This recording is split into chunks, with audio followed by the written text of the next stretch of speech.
നമസ്കാരം. മനുഷ്യൻ്റെ ജീവിതത്തിലെ പ്രതിസന്ധികളും പ്രശ്നങ്ങളും ഒക്കെ ഉണ്ടാകുമ്പോൾ അതിനൊരു ശാശ്വതമായ പരിഹാരം തേടി നമ്മളിങ്ങനെ അലയാറുണ്ട്. അതിന് എന്നാണ് നമുക്കൊരു ജീവിതത്തിൽ സന്തോഷമുണ്ടാകുന്നത്? നമ്മുടെ നാളെയെക്കുറിച്ച് നമുക്കറിയാൻ ആഗ്രഹമില്ലാത്ത ഒരു മലയാളികളുമില്ല. അതിന് ശാശ്വതമായ ഒരു ശാസ്ത്രമാണ് ജ്യോതിഷം. ആ രംഗത്ത് തനത് വ്യക്തിമുദ്ര പതിപ്പിച്ച ഒരു വ്യക്തിയെയാണ് ലൈവ് ടിവിയുടെ കേരള ഗൈഡ് ഇന്ന് പരിചയപ്പെടുത്തുന്നത്. നമ്മുടെ കല്ലറ ധന്വന്തരമൂർത്തി നവഗ്രഹ ക്ഷേത്രത്തിന് സമീപം ഏറെ പ്രശസ്തനായ ഉണ്ണികൃഷ്ണൻ നമ്പൂതിരി. അപ്പോൾ നമുക്ക് ജ്യോതിഷത്തെക്കുറിച്ചും 1500 വർഷങ്ങൾ പഴക്കമുള്ള ഈ ക്ഷേത്രത്തെക്കുറിച്ചും ഒക്കെ വളരെ വിശദമായി മനസ്സിലാക്കാം. സത്യം പറഞ്ഞാൽ ആലുകൾ കഥ പറയുന്നു എന്നാണ് തിരുമേനി പറഞ്ഞത്. ആലുകൾ കഥ പറയുന്നു എന്ന് പറഞ്ഞാൽ ആ ആലുകളോട് ചോദിച്ചാൽ ഇവിടുത്തെ ചരിത്രങ്ങൾ അറിയാം, അത് സംസാരിക്കാൻ കഴിവുണ്ടായിരുന്നെങ്കിൽ. അപ്പോൾ നമുക്ക് ഒരുപാട് കാര്യങ്ങൾ, ജ്യോതിഷം എന്താണെന്ന് മനസ്സിലാക്കണം, ജ്യോതിഷത്തെക്കുറിച്ച് അറിയണം, ക്ഷേത്രത്തിൻ്റെ ചരിത്രത്തെക്കുറിച്ച് അറിയണം. കമാൺ.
ജ്യോതിഷത്തെക്കുറിച്ചും ഈ ക്ഷേത്രത്തിൻ്റെ ചരിത്രത്തെക്കുറിച്ചുമൊക്കെ വളരെ വിശദമായി സംസാരിക്കുന്നതിന് വേണ്ടി എന്നോടൊപ്പം ഉള്ളത് ബഹുമാന്യനായ കല്ലറ ഉണ്ണികൃഷ്ണൻ നമ്പൂതിരി അവറുകളാണ്. അദ്ദേഹത്തിൻ്റെ ഫാമിലിയും ഒപ്പമുണ്ട്.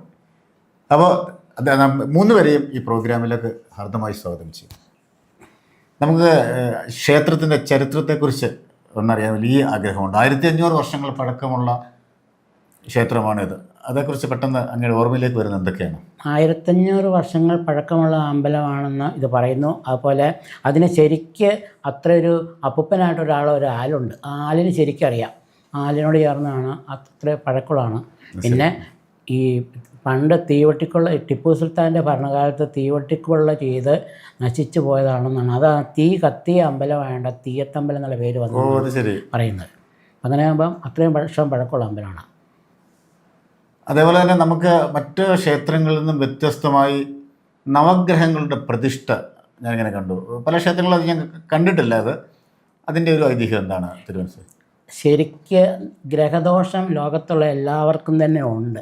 ഈ പറയുന്ന എനിക്കും ഉണ്ട്. പക്ഷെ അങ്ങനെ ആകുമ്പോൾ ഗ്രഹദോഷം മാറാൻ വേണ്ടിയിട്ട് നമ്മൾ ചെയ്യുന്ന മാർഗം അന്നേരം ആശുപത്രിയിൽ പോവുകയോ അല്ലെങ്കിൽ അങ്ങനത്തെ കാര്യങ്ങളൊക്കെ ചെയ്യും. പക്ഷേ ഇതിനും കൂടി ഒരു പ്രതീതി കാണാൻ വേണ്ടിയിട്ട് ഞാൻ എന്നെ സംബന്ധിച്ചോളം പറയുകയാണെങ്കിൽ ഇതിനൊരു തീരുമാനം ഉണ്ടാകാൻ വേണ്ടിയിട്ട്, കാരണം ജാതകം എന്ന് പറയുമ്പോഴത്തേക്ക് വഴികാട്ടിയാണെന്ന് പറയാം. എങ്കിലും ഉണ്ണികൃഷ്ണൻ പറഞ്ഞു എനിക്ക് 2045 വയസ്സ് വരെ ആയുസ്സുണ്ടെന്ന് പറഞ്ഞു.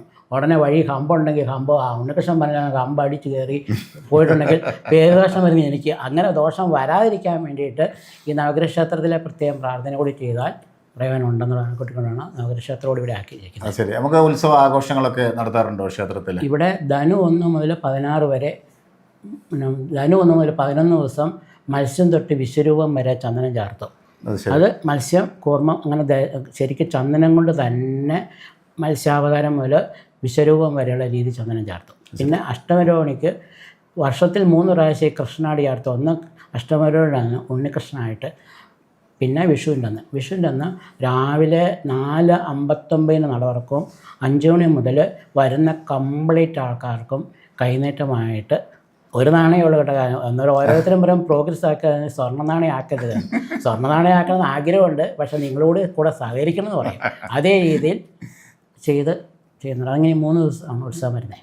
ശരി, പ്രധാനപ്പെട്ട ദേവതകളും ഉപദേവതകളും ഒക്കെ ഏതാണ്? ഇവിടെ ഗണപതി എല്ലാ അമ്പലങ്ങളിലും വിഘ്നേശ്വരൻ. പിന്നെ വനദുർഗയായിട്ട് വരുന്നുണ്ട്. വനദുർഗ ശരിക്കും ഈ അമ്പലം കാട്ടിലുള്ള ആയിരുന്നു എന്നുള്ള വിശ്വാസത്തിന് വേണ്ടി വനദുർഗ വന്നിട്ടുണ്ട്. പിന്നെ ശാസ്താവും കാട്ടിലെ ആയിരുന്നുകൊണ്ടാണ് ശാസ്താവ് ഇവിടെ വന്നിരിക്കുന്നതെന്നാണ് ഐതിഹ്യം. പിന്നെ എൻ്റെ അച്ഛൻ ആരാധിച്ചുകൊണ്ടിരുന്ന ദുർഗയും ഭദ്രകാളിയുണ്ട്. അപ്പോൾ അവരെ കൂടെ കൂട്ടിയിട്ടുണ്ട്. പിന്നെ ഒരു ശിവനുണ്ട്. ശിവൻ ശരിക്ക് ഈ അമ്പലത്തിൻ്റെ അവകാശമായിട്ട് ഇരുന്നതാണെന്നും വടക്ക് ഭാഗത്തുനിന്ന് വന്നതാണെന്നുള്ള രീതിയിൽ ശിവനുണ്ട്. പിന്നെ ഇതിനെയൊക്കെ കാത്തു സൂക്ഷിക്കാനായിട്ട് ഒരു ബ്രഹ്മരക്ഷസുണ്ട്. ഇത്രയും ആൾക്കാരാണ് ഇവിടുത്തെ പ്രധാന ഇതിൽ. പിന്നെ സർപ്പത്തിൻ്റെ അവസ്ഥ പറയുമ്പോൾ ഇവിടുത്തെ വർഷങ്ങൾ പഴക്കമുള്ളത് അതുമാണ്. അങ്ങനെ ആകുമ്പോൾ സർപ്പത്തിനെ ഞാൻ കഴിഞ്ഞ ദിവസം പുനഃപ്രതിഷ്ഠയൊക്കെ ചെയ്ത് നല്ല രീതിയാക്കിയിട്ടുണ്ട്. പിന്നെ നവഗ്രഹങ്ങളുടെ ദോഷഭാഗങ്ങൾ മാറാൻ വേണ്ടിയിട്ട് നമുക്ക് തന്നെ സ്വന്തമായിട്ടൊരു തീരുമാനം ഉണ്ടാക്കി എല്ലാം എൻ്റെ സ്വന്തം രാവിലെ 3 മണിക്ക് എഴുന്നേൽക്കും. 3 മണിക്ക് എഴുന്നേൽക്കുമ്പോൾ നമുക്ക് മനസ്സിൽ കാണുന്ന പ്ലാൻ നമ്മൾ ചെയ്യുക എന്നുള്ളത് മാത്രമേ ഉള്ളൂ. ആ രീതി ചെയ്തിരിക്കുന്നതാണ്. പ്രധാനപ്പെട്ട വഴിപാടുകൾ എന്തൊക്കെയാണ്? ഏറ്റവും കൂടുതൽ നടത്തുന്ന തൃക്കൈവെണ്ണയാണ്. അമൃതകലശാസ്തായ. അപ്പം അമൃതകലശം കൊണ്ട് പാലായിൽ നിന്നും അമൃതകലശം കൊണ്ട് പൊങ്ങി വന്ന ദേവനാണെന്നാണ് ധന്വന്തരമൂർത്തിയുടെ അങ്ങനെ ആകുമ്പം തൃക്കൈവെണ്ണയാണ് ഏറ്റവും കൂടുതൽ പ്രാധാന്യം. ശരി. ഇതൊക്കെയാണെങ്കിൽ നമ്മൾ ഒപ്പം ഇരിക്കുന്ന രണ്ടുപേരെ പരിചയപ്പെടുത്തിയില്ല. ഈ പുറകിരിക്കുന്നവർ ഇവരെന്ന് പറഞ്ഞാൽ എൻ്റെ സഹധർമ്മിണി മലപ്പുറം എടവണ്ണപ്പാറ എന്ന് പറഞ്ഞ സ്ഥലത്തു നിന്നാണ്. അരീക്കോട് എടവണ്ണപ്പാറ. അവിടെ തിരുത്തുന്നുണ്ട് അരീക്കോട് എന്നൊക്കെ പറഞ്ഞു. ഇത് എൻ്റെ ഇളയാള്. മറ്റു മക്കൾ എന്ന് പറഞ്ഞാൽ 2 മൂത്തയാളെ രാമപുരത്ത് പാല രാമപുരത്ത് വീട് കഴിച്ചിരിക്കുന്നു. രണ്ടാമത്തെ ആള് ഗുരുവായൂർ ഏങ്ങണ്ടിയൂർ വിവാഹം കഴിച്ചു. ശരി. അല്ല, ഞാനിവിടെയൊക്കെ വന്നപ്പോൾ വലിയ സീരിയസ് ആയി സംസാരിക്കുന്ന ഒരു തീരുമാനസ്ഥാനമാണ്. പക്ഷേ ഇത്ര സരസമായി കാര്യങ്ങൾ പറയുന്ന ഒരു അച്ഛനെ കിട്ടിയ, ഭർത്താവിനെ കിട്ടിയ നിങ്ങളൊക്കെ ഭാഗ്യവതികളുണ്ട് കേട്ടോ. അപ്പോൾ നമ്മുടെ ജ്യോതിഷ രംഗത്തേക്ക് കടന്നു വരാനുള്ള ആ ഒരു തീരുമാനം എന്നാണ് മനസ്സിലേക്ക് വന്നത്? എൻ്റെ അച്ഛൻ ജ്യോതിഷത്തിൻ്റെ ഇതിൽ ഏറ്റവും നടത്തിക്കൊണ്ടുവന്നിരുന്ന ആളാണ്. ഞാനൊരു 37 വർഷമായിട്ടാണ് എൻ്റെ ഫീൽഡിലേക്ക് വന്നിരിക്കുന്നത്. പിന്നെ ജ്യോതിഷം പഠിക്കുമ്പോഴത്തേക്കും അന്ന് എൻ്റെ കൂടെ പഠിച്ച ആൾക്കാർ പറഞ്ഞു, എടാ ഈ പരിപാടിക്ക് പോകണ്ടെന്ന് പറഞ്ഞപ്പോൾ ഞാൻ പറഞ്ഞു അതല്ല, ജ്യോതിഷം എന്ന് പറയുന്നത് കണക്ക് ശാസ്ത്രമാണ്. കണക്ക് ശാസ്ത്രം എനിക്ക് ചെറുപ്പം മുതലേ കണക്ക് പഠിക്കുന്നതിനോട് താല്പര്യമുണ്ടായിരുന്നു. കണക്ക് ശാസ്ത്രമായതുകൊണ്ട് കണക്ക് ശാസ്ത്രം പഠിച്ച് ജ്യോതിഷത്തിനെ പറ്റി അറിയാനായിട്ട്. പിന്നെ നമ്മളാണെങ്കിൽ തന്നെ പറയുക 2026 പിന്നെ ഒരു ചന്ദ്രഗ്രഹണം ഉണ്ടെന്ന് പറയണമെങ്കിൽ മുൻപേ കണക്കൂട്ടുന്നുണ്ടല്ലോ. അതേ രീതിയിൽ കണക്കിൻ്റെ ഇതായതുകൊണ്ട് നമുക്ക് പഠിച്ചു എന്ന് മാത്രം. ശരി. ഈ ജ്യോതിഷി ഒരു സത്യദർശി നേർരേഖയിലൂടെ സഞ്ചരിക്കുന്ന ആളായിരിക്കണം എന്നൊക്കെ ഞാനിങ്ങനെ ബുക്കുകളിൽ വായിച്ചുള്ള അറിവാണ്. ഉണ്ട്. ഞാൻ 99% സത്യസന്ധമായ രീതിയിൽ നിൽക്കുന്നുണ്ട്. 1% കാര്യം ആർക്കും പറയാൻ പറ്റില്ല. കാരണം സാഹചര്യം അനുസരിച്ച് എന്നോട് പറയുകയാണ് എനിക്ക് എത്ര വയസ്സ് ഒരു ആയുസ് ഉണ്ടെന്ന് ഒരാൾ ചോദിക്കുകയാണെങ്കിൽ നാളെ തീർന്നെങ്കിൽ ഞാൻ ഉടനെ പറയാം നാളെ തീർന്നു എന്ന് പറയുകയാണെങ്കിൽ മിക്കവാറും എൻ്റെ ഷേപ്പും മാറും, എൻ്റെ ഫോട്ടോ മിക്കവാറും സ്മരണിക്കുന്ന മാലയൊക്കെ ഇട്ട് വെക്കേണ്ടത്. അതുകൊണ്ട് ഞാൻ അങ്ങനെയല്ല, 99% ഞാൻ നല്ല രീതിയിൽ തന്നെ പറഞ്ഞു കൊടുക്കുന്നതാണ്. ശരി. ഈ ജ്യോതിഷത്തിലൂടെ ഒരുപാട് അനുഭവങ്ങളൊക്കെ ഉണ്ടായിട്ടുണ്ടാവുമല്ലോ. പെട്ടെന്ന് ഓർമ്മയിലേക്ക് വരുന്ന എന്തൊക്കെയാണ്? വളരെ അനുഭവങ്ങൾ ഉണ്ടായിട്ടുണ്ട്. കാരണം എനിക്ക് എല്ലാവരും വേണ്ടപ്പെട്ടവരാണ്. ഒത്തിരി സംഭവങ്ങൾ വന്നിട്ടുണ്ട്. ഈ കാര്യത്തിൽ ജ്യോതിഷത്തിൻ്റെ ഫീൽഡ് എന്ന് പറയുമ്പോൾ ഞാൻ പഠിക്കുമ്പം ഒരു സ്കാനിങ് മെഷീൻ പോലെ നമുക്ക് അവരുടേതായ അസുഖങ്ങളെ നേരിട്ട് കണ്ട് സംസാരിക്കാനും അതിനനുസരിച്ച് പ്രവർത്തിക്കാനും പറ്റും എന്നുള്ള കാര്യം ഉറപ്പാണ്. അതിന് ഒത്തിരി അനുഭവങ്ങളുള്ളതുകൊണ്ട് നമുക്ക് ആരുടെയും കാര്യം പറയാൻ പറ്റില്ല എന്ന് മാത്രം. അത് ശരി. അതേപോലെ തന്നെ താങ്കൾ പലപ്പോഴും പറയുന്നൊരു കാര്യമാണ്, എനിക്ക് പരസ്യത്തിൻ്റെ ആവശ്യമില്ല. കാരണം അനുഭവമുള്ളവർ എന്നെക്കുറിച്ച് പറയട്ടെ. അത് ഇത്ര സത്യസന്ധമായ വാക്കുകളാണ്. അപ്പം ആ ജ്യോതിഷത്തിലുള്ള താങ്കളുടെ ആ പാണ്ഡിത്യം കൊണ്ടാണോ അങ്ങനെ ഒരു കുറച്ച് വിശ്വാസം? ഞാൻ അങ്ങനെ പറയുന്നില്ല. പക്ഷേ എന്നാൽ എന്നെ വിശ്വസിക്കുന്നവർ എന്ന് പറഞ്ഞാൽ ഇപ്പം നക്ഷത്രഫലമൊക്കെ എഴുതുന്നുണ്ട്. കാരണം ജ്യോതിഷത്തിൻ്റെ ഫീൽഡ് ഒരു ഇത് പറയുമ്പോൾ എൻ്റെ ഒരു മുത്തപ്പൻ അമ്മയുടെ അച്ഛൻ്റെ അച്ഛൻ ഒരു 89 വയസ്സായപ്പോൾ എന്നോട് ചോദിച്ചു ഈ 25 കലശത്തിൻ്റെ കാര്യം ഒന്ന് പറഞ്ഞു തരാമെന്ന്. ഞാൻ ഉടനെ ആ അപ്പൻ എന്നാ പറ്റി 25 കലശത്തിന് ഞാൻ ഉടനെ കാര്യങ്ങളൊക്കെ പറഞ്ഞ് അങ്ങനെ നിലത്തൊക്കെ എഴുതി നോക്കി. അങ്ങനെ ഒരു 2 മാസം കഴിയുമ്പോൾ ആളും കൂടി മരിക്കുകയും ചെയ്തു. അപ്പോൾ ഈ ജ്യോതിഷം ഈ കണക്കെന്ന് പറയുകയാണെങ്കിൽ നമുക്ക് പഠിക്കാൻ എന്തുമാത്രം ആഗ്രഹം ഉണ്ടാവുമോ ജീവിതകാലം മുഴുവൻ സ്വത്തായിട്ട് കിട്ടുന്നതുകൊണ്ടാണ് ഈ ജ്യോതിഷത്തിനും കൂടെ താല്പര്യപ്പെട്ട് നിൽക്കുന്നത്. ജ്യോതിഷ രംഗത്ത് 37 വർഷത്തെ പാരമ്പര്യമുള്ള പാണ്ഡിത്യമുള്ള ഒരു വ്യക്തിയാണ് താങ്കൾ. അതെ. മനസ്സിൽ തട്ടിയ ചില അനുഭവങ്ങൾ ഉണ്ടാവുമല്ലോ. നമ്മൾ പ്രശ്നങ്ങളിങ്ങനെ ആൾക്കാർ വരുമ്പോൾ അത് പറയാൻ നമുക്ക് ബുദ്ധിമുട്ടാണ്. പക്ഷേ എന്നാൽ അത് പറഞ്ഞേ പറ്റൂ. അപ്രിയ സത്യങ്ങൾ മറച്ചു വെക്കാനും പറ്റില്ല. പറയാൻ പറ്റാത്തൊരു അനുഭവം മനസ്സിലുണ്ടാവുമല്ലോ. പെട്ടെന്ന് മനസ്സിലേക്ക് വരുന്നത് എന്താണ്? അത് പറയുവാണെങ്കിൽ ഈ 2024 തന്നെ നടന്നൊരു സംഭവമുണ്ട്. കാരണം എൻ്റെ അടുത്ത് ഈ ആൺപിള്ളേർക്ക് കല്യാണമൊക്കെ താമസിച്ചാലേ നടക്കുള്ളൂ. അങ്ങനെ ഒരാൾ വന്ന് ചോദിച്ചു എൻ്റെ കല്യാണം എന്നത്തേക്ക് നടക്കുമെന്ന്. ഞാൻ ഉടനെ നോക്കിയിട്ട് പറഞ്ഞു 2024 നടക്കുവാണെങ്കിൽ നടക്കും, ഇല്ലെങ്കിൽ നടക്കില്ല എന്ന്. അന്നേരം എന്നോട് ചോദിച്ചു അതിനാ 2024 കഴിഞ്ഞാലോ? അതെനിക്കറിയില്ല എന്ന് പറഞ്ഞു. പക്ഷേ ജ്യോതിഷം വിശ്വസിക്കാതിരിക്കാൻ പറ്റില്ല. കറക്റ്റായിട്ട് 2024 തന്നെ അങ്ങേരൊരു സൈലൻ്റ് അറ്റാക്കോടുകൂടി ആൾ പോയി. അത് ശരി. അത് കഴിഞ്ഞപ്പോൾ എൻ്റെ അടുത്ത് വന്ന് ചോദിച്ചു തിരുമേനി എന്തുകൊണ്ട് പറഞ്ഞില്ല എന്ന് ചോദിച്ചു. ഞാൻ പറഞ്ഞു അങ്ങനെ പറഞ്ഞാൽ കുറച്ചു നേരം മുമ്പ് പറഞ്ഞ പോലെ എൻ്റെ ഷേപ്പൊക്കെ മാറും. ആകെപ്പാടെ ഇത്രയേ ഉള്ളൂ. അപ്പോൾ ബാക്കി കൂടി എന്നെ ഉരുട്ടിക്കളയുന്ന ഒരവസ്ഥ വന്നു കഴിഞ്ഞാൽ എന്നെ ചെയ്യും എന്നുള്ള രീതി ഞാൻ അതുകൊണ്ട് ചോദിക്കാതിരുന്നെന്ന് ഞാൻ പറഞ്ഞു. അങ്ങനെ സംഭവങ്ങളുണ്ട്. അങ്ങനെ ഈ ആയുസിൻ്റെ കാര്യം നമുക്കൊരിക്കലും പറയാൻ പറ്റില്ല. ജ്യോതിഷം ഒരു ശാസ്ത്രമാണെന്ന് പറയുന്നതുകൊണ്ട് അതുകൊണ്ടായിരിക്കും പറയുന്നത് അല്ലേ? അതെ, ജ്യോതിഷം ശാസ്ത്രം തന്നെയാണ്. ഈ ശാസ്ത്രമാണ് ആദ്യമേ, ജ്യോതിശാസ്ത്രമാണ് ആദ്യമേ തന്നെ ഉണ്ടായിരിക്കുന്നത്. ഓ ശരി. അതേപോലെ തന്നെ നമ്മളിപ്പോഴത്തെ ഈ തലമുറ, നമ്മളിപ്പോൾ യൂട്യൂബിലൊക്കെ നോക്കിക്കഴിഞ്ഞാൽ അല്പജ്ഞാനികളാണ് ഈ രംഗത്ത് ഉള്ളവർ. അതെ. അപ്പോൾ അതൊക്കെ മൂലം ഈ യുവതലമുറ ഇത് എത്രത്തോളം ഉൾക്കൊള്ളുന്നുണ്ട്? ജ്യോതിഷത്തെ അവർ മനസ്സിലാക്കുന്നുണ്ടോ? ജ്യോതിഷത്തിന് ഇപ്പോൾ വരും തോറും ഓരോ വർഷം ചെല്ലുന്തോറും കൂടുതൽ ശക്തി കൂടി വരുവാണ്. കാരണം ഇങ്ങനത്തെ കാര്യങ്ങളൊക്കെ മുമ്പേ അറിയണം എന്നുള്ള ആഗ്രഹവും പിന്നെ ജോലി കാര്യങ്ങളൊക്കെ വരുന്നതിൻ്റെ പേരിൽ ബുദ്ധിമുട്ടുണ്ടാകുന്നതുകൊണ്ട് ജ്യോതിശാസ്ത്രം ഇനിയും വളരുകയേ ഉള്ളൂ, താഴോട്ട് പോകുന്നതല്ല. അത് ശരി.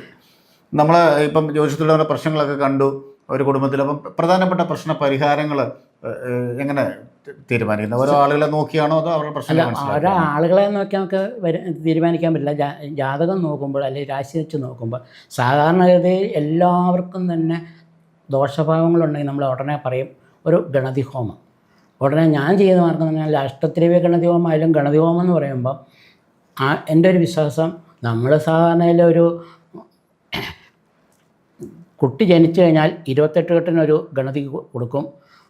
അങ്ങനെ മുതൽ അവസാനം ചിതയെ കൊണ്ട് വയ്ക്കുന്ന സമയത്തും ഗണതിക്ക് കൊടുക്കും. അപ്പോൾ ഈ ഗണതി ആ സമയത്തും കഴിക്കും. അങ്ങനെ ഗണതി ഹോമം കഴിക്കുമ്പം ഇവർക്കൊക്കെ അങ്ങോട്ട് കൊടുത്താൽ എന്താ കുഴപ്പം? അതുകൊണ്ട് ഞാൻ ഗണതി ഹോമം കഴിക്കുമ്പോൾ അവരോട് പറയും ഒരു കാര്യം ചെയ്യും, നിങ്ങൾ കൂടി ഹോമിച്ചോളാൻ പറയും. അങ്ങനെ ഹോമിക്കുന്നതിന് ഗണതി ഹോമത്തിന് പ്രാധാന്യമുണ്ട്. കാരണം എല്ലാ തടസ്സങ്ങളും മാറും എന്ന് പറഞ്ഞാൽ ആയുസ്സിനെ വരെ തിരിച്ചെടുക്കുന്ന പോലത്തെ ഒരു ശക്തി ഗണതി ഹോമത്തിനുണ്ട്. അങ്ങനെ എല്ലാ പൂജകൾക്കും പവറുണ്ട്. പക്ഷെ നമ്മൾ നമ്മുടേതായ മനസ്സും ശരീരവും അവരുടെ മനസ്സും ഒരുപോലെ നിന്നാൽ മാത്രമേ പ്രവർത്തനത്തിന് വിജയം ഉണ്ടാവുള്ളൂ. ശരി. അപ്പോൾ ഒരാൾ കടന്നു വരുമ്പം തന്നെ ആ ഒരു പെരുമാറ്റത്തിൽ നിന്നും ആ ഒരു രീതിയിൽ നിന്നൊക്കെ നമുക്ക് കാര്യങ്ങൾ തിരുവനന്തപുരത്ത് മനസ്സിലാവും. അതെന്ന് പറയുകയാണെങ്കിൽ പോലീസുകാരും ഞങ്ങൾ ഒരുപോലെയാണ്. അതെ, അതാണ് ചോദിച്ചത്. അത് രണ്ടും ഏകദേശം ഒരുപോലെ തന്നെ. കാരണം അറിയാലോ ഇതേ രീതി വരുമ്പോൾ കറക്റ്റ് അറിയാം. ശരി. മനുഷ്യൻ്റെ ഒരുപാട് പ്രതിസന്ധികളിലൂടെയാണ് കടന്നു പോകുന്നത്. അപ്പോൾ ഈ പ്രശ്നങ്ങൾക്കെല്ലാം എൻ്റെ ജീവിതത്തിലെ എല്ലാ പ്രശ്നങ്ങൾക്കും പരിഹാരം കണ്ടെത്താനാവോ ജ്യോതിഷത്തിലൂടെ? ജ്യോതിഷത്തിൽ കൂടെ ഈ ലോകത്ത് നടക്കുന്ന എല്ലാ ബുദ്ധിമുട്ടുകൾക്കും പരിഹാരം ഉണ്ടാക്കാൻ പറ്റും. സത്യസന്ധമായ രീതിയിൽ പറഞ്ഞാൽ അതിന് പ്രതിവിധികളുണ്ട്. ശരി, ഉറപ്പാണ് അത്. അതേപോലെ തന്നെ ഞാനെൻ്റെ പേഴ്സണലായിട്ട് ചോദിക്കുകയാണ്. ഇപ്പം എനിക്ക് എന്തെങ്കിലും ബുദ്ധിമുട്ട് വരുമ്പോൾ ഞാൻ എൻ്റെ നാൾ നോക്കും. മാഗസിനുകളിലോ ബുക്കുകളിലോ ഒക്കെ ഇങ്ങനെ മറിച്ച് നോക്കും. എൻ്റെ നാൾ വെച്ച് നോക്കിയിട്ട് ഈ ആഴ്ച എന്താണ് എന്ന് നോക്കും. അതേപോലെ നമുക്ക് പുതിയ വർഷം ഇങ്ങനെ വരാൻ പോവുകയാണ്. നാൾ ഫലങ്ങളൊക്കെ വർഷങ്ങളായി എഴുതി വെക്കുന്ന ആളാണെന്ന് ഞാൻ അറിഞ്ഞിട്ടുണ്ട്. അതേക്കുറിച്ച് 2000 മുതൽ ഇത്ര വർഷമായിട്ട് എൻ്റെ ഫോട്ടോ വരെ വെച്ച് ഈ ഫോട്ടോയില്ല, കുറച്ചുകൂടെ അന്ന് അത്രയും പഴക്കമുള്ള ഫോട്ടോയാണ്. ഗ്ലാമറിന് കുഴപ്പമൊന്നുമില്ല. അത്രയും ഫോട്ടോ വരെ വെച്ച് എൻ്റെ ബുക്ക് ഇറക്കിയിട്ടുണ്ട്. അതിപ്പോഴും ഇപ്പം ഇറങ്ങിക്കഴിഞ്ഞാൽ ഉടനെ ഞാൻ അറിയുന്നത് ദൂരെ നിന്നൊക്കെ ആൾക്കാർ വിളിച്ചിട്ട് തിരുമേനി ഈ വർഷത്തെ ബുക്ക് എവിടെയാണ് കിട്ടുന്നത് അങ്ങനെ ചോദിച്ച് അത് കറക്റ്റ് സത്യസന്ധമായി എഴുതുന്നുണ്ട്. അതുകൊണ്ടാണ് കൂടുതൽ എന്നെ അന്വേഷിച്ച് തന്നെ വരുന്നുണ്ട്. കാരണം എന്ന് പറഞ്ഞാൽ നമ്മൾ ഈ പുസ്തകം വായിക്കുമ്പം എന്നെ ഒന്ന് കാണണമെന്ന് തോന്നും. അതേ രീതിയിൽ ഫോട്ടോ അല്ല എന്നാലും ശരി ആ രീതിയിൽ എഴുതി. ആ നാൾഫലങ്ങൾ അത്രയും കറക്റ്റായി വരാറുണ്ടല്ലേ? അശ്വതി മുതൽ രേവതി വരെയുള്ള എല്ലാ ഇதைയും കറക്റ്റായിട്ട് എഴുതി വയ്ക്കുന്നുണ്ട്. ശരി. ശരിക്കും ഒരു മനുഷ്യനെ ശരിക്കും നയിക്കുന്നത് ആ നാൾഫലങ്ങളാണോ? നാൾഫലങ്ങളാണ്. അത് ശരി. അപ്പം നാൾഫലങ്ങളിൽ ദോഷം വന്നാൽ അതിനൊക്കെ എല്ലാം പരമാവധി പ്രതിവിധി പറയുന്നുണ്ട്. പിന്നെ ബാക്കിയുള്ള കാര്യങ്ങൾ ഞാൻ കുറച്ചു നേരം മുമ്പ് പറഞ്ഞ പോലെ നമുക്കൊന്നും അറിയാൻ പറ്റില്ല. എങ്കിലും പ്രതിവിധികൾ അതിനകത്ത് പറഞ്ഞു കൊടുക്കുന്നു. എന്തായാലും ഒരു പുതുവർഷം വരാൻ പോകുന്നു. ആ വർഷത്തിൽ ആളുകൾക്ക് പൊതുവെ കേരളത്തിലെ ആളുകൾക്ക് എങ്ങനെയായിരിക്കുമെന്ന് അറിയാൻ ആഗ്രഹം. ഈ അടുത്ത വർഷത്തെ സംബന്ധിച്ചോളം പറയുവാണെങ്കിൽ ഗുണകരമായിട്ടുള്ള അവസ്ഥയല്ല കാണിച്ചിരിക്കുന്നത്, ഇത്തിരി മോശമാണ്. അതുകൊണ്ട് ബാക്കി തുടർന്ന് പറയാൻ ബുദ്ധിമുട്ടുണ്ട്. അത് ശരി. അത്ര തൃപ്തികരമായൊരവസ്ഥയല്ല. കാലാവസ്ഥയ്ക്ക് മൊത്തത്തിലൊരു മാറ്റമൊക്കെ ഉള്ളതുകൊണ്ട് പറയുന്നില്ല. അത് ശരി. അത് പറഞ്ഞാൽ ദോഷം ചെയ്യും. അത് നമ്മളതിലേക്ക് പോകുന്നില്ല, ടെൻഷൻ അടിപ്പിക്കുന്നില്ല. ശരി. ഇതിന് ഒരു കാര്യം കൂടി, ഇപ്പോൾ നമ്മളെല്ലാം സോഷ്യൽ മീഡിയയുടെ ലോകത്താണ് ജീവിക്കുന്നത്. പക്ഷേ ഈ ഓൺലൈനിലൊക്കെ ഒരുപാട് ജ്യോതിഷത്തെക്കുറിച്ചുള്ള അല്പജ്ഞാനികൾ, നേരത്തെ ഞാൻ പറഞ്ഞ പോലെ അല്പജ്ഞാനികളുടെ കുറേ നിർദ്ദേശങ്ങളൊക്കെ വരുന്നുണ്ട്. അതൊക്കെ പലരും സ്വീകരിക്കാറുണ്ട്. അതൊക്കെ ശരിക്കും ശരിയായൊരു രീതിയാണോ? ജ്യോതിഷത്തിനെ പറ്റി ഓൺലൈനിൽ വരുന്ന വഴി എന്ന് പറയുമ്പോൾ നമുക്കതിനകത്ത് ഉറപ്പ് പറയാൻ പറ്റില്ല. കാരണം അവർ അവരുടേതായ രീതിയിൽ ഒരു ബിസിനസ് മെൻറ്റാലിറ്റിയിൽ അങ്ങോട്ട് കറക്റ്റ് ചെയ്ത് വരുന്നുള്ളൂ. ഞങ്ങൾ ഇവിടെയൊക്കെ സ്ഥിരതാമസമായിട്ട് 10-37 വർഷമായിട്ട് ഒരു സ്ഥലത്ത് ഇരുന്നുകൊണ്ട് ചെയ്യുന്ന വ്യക്തികൾ. മറ്റവർക്ക് അങ്ങനെയല്ല, ഓൺലൈനിൽ പറയുന്നു, അതിൻ്റെ കാര്യങ്ങൾ പറയുന്നു എന്നുള്ളതല്ലാതെ അതിനകത്ത് ഫുൾ വിശ്വസിക്കാൻ പറ്റില്ല. പൂർണ്ണമായിട്ട് വിശ്വസിക്കാൻ പറ്റില്ല. നമ്മുടെ ജാതകം നോക്കുന്നില്ല, നമ്മുടെ പെരുമാറ്റം നോക്കുന്നില്ല, നമ്മളെ കാണുന്നില്ല. അതാണല്ലേ ആളെ നേരെ ശരിക്കും ഒരു കാര്യങ്ങൾ പറഞ്ഞു കൊടുക്കുന്ന തൽക്കാലത്തേക്ക് ഒരു ദുരിതാശ്വാസം എന്ന് പറയുന്ന അവസ്ഥ പോലും ഇല്ല. അത് ശരി. ഇല്ല. അതുകൊണ്ട് അതിനകത്ത് എനിക്കൊരു വലിയ വിശ്വാസമുള്ള കാര്യത്തിലല്ല. അപ്പോൾ നമ്മൾ തിരുമേനിയുള്ള ആളുകളുടെ സേവനം ഇതാ ഇവിടെ ഉണ്ട്. കറക്റ്റായി കാര്യങ്ങൾ പറഞ്ഞു തരുന്ന ഇത്തരത്തിലുള്ള അറിവുള്ള ആളുകളുടെ സേവനം മാത്രമേ നമ്മൾ സ്വീകരിക്കാവൂ. അതേപോലെ തന്നെ താങ്കളുടെ സേവനം ആവശ്യമുള്ളവർ എങ്ങനെയാണ് താങ്കളെ സമീപിക്കുന്നത്, എങ്ങനെയാണ് കോൺടാക്ട് ചെയ്യേണ്ടത്? നമ്മുടെ ലൊക്കേഷൻ ഒന്ന് പറയാമോ? സേവനം ആവശ്യമുള്ളവർ മിക്കവാറും ഫോൺ വിളിച്ച് ആദ്യമേ ചോദിക്കും, ഒരു ചെറിയ എന്തെങ്കിലും കാര്യങ്ങൾ ചോദിക്കും. എൻ്റെ ഒരു സാധനം കാണാതെ പോയി അല്ലെങ്കിൽ അങ്ങനെ എന്തെങ്കിലുമൊക്കെ പറഞ്ഞു കഴിഞ്ഞിട്ട് ലാസ്റ്റ് വഴി ചോദിക്കും. വഴി ചോദിക്കുമ്പോഴത്തേക്കും തന്നെ കോട്ടയം ഭാഗത്തുനിന്ന് വരുന്നവർ നേരെ കോട്ടയം ബസ്സിനാണോ വരുന്നത് അല്ല വണ്ടിക്കാണോ വരുന്നത്? വണ്ടിക്കാണോ വരുന്നതെങ്കിൽ എൻ്റെ ഗൂഗിളിൽ അടിച്ചു കഴിഞ്ഞാൽ അസ്ട്രോളജർ കല്ലറ ഉണ്ണികൃഷ്ണൻ നമ്പൂതിരി എന്നടിച്ചാൽ കറക്റ്റായിട്ട് ഇവിടം വരെ വഴി വരും. എവിടെ നിന്നാണെങ്കിലും. നേരത്തെ ബുക്കിംഗ് സൗകര്യം അങ്ങനെ എടുക്കേണ്ട ആവശ്യം? ബുക്കിംഗ് സൗകര്യം ഇല്ല. കാരണം തന്നെ ഇവിടെ എല്ലാവരും ഒരുപോലെ കണക്കൂട്ട് വന്നാൽ കാറേ വന്നവരോ സൈക്കിളേ വന്നവരോ എല്ലാം തുല്യരായതുകൊണ്ട് വരുന്നവർക്ക് മാത്രമുള്ള ബുക്കിംഗ് സൗകര്യം ഇല്ല. ശരി. എന്തായാലും ജ്യോതിഷത്തെക്കുറിച്ചും നമ്മുടെ അമ്പലത്തിൻ്റെ ചരിത്രത്തെക്കുറിച്ചും വളരെ വിശദമായി സംസാരിച്ച താങ്കൾക്ക് പ്രത്യേക നന്ദി.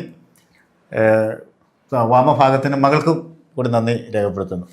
ജ്യോതിഷത്തെക്കുറിച്ചും നൂറ്റാണ്ടുകൾ പഴക്കമുള്ള ഏതാണ്ട് 1500 വർഷത്തിലധികം പഴക്കമുള്ള തീയത്ത് ധന്വന്തരമൂർത്തി നവഗ്രഹ ക്ഷേത്രത്തെക്കുറിച്ചുമുള്ള അറിവുകളാണ് പ്രിയപ്പെട്ട പ്രേക്ഷകരുമായി ഞങ്ങൾ പങ്കുവച്ചത്.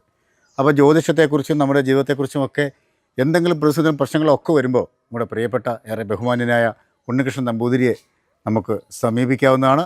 പ്രിയപ്പെട്ട ക്യാമറമാൻ റിജോയ് പറവൂരിനൊപ്പം താൽക്കാലികമായി ഇവിടെ പറയുന്നു ഷിയാദ് ചങ്ങനാശ്ശേരി.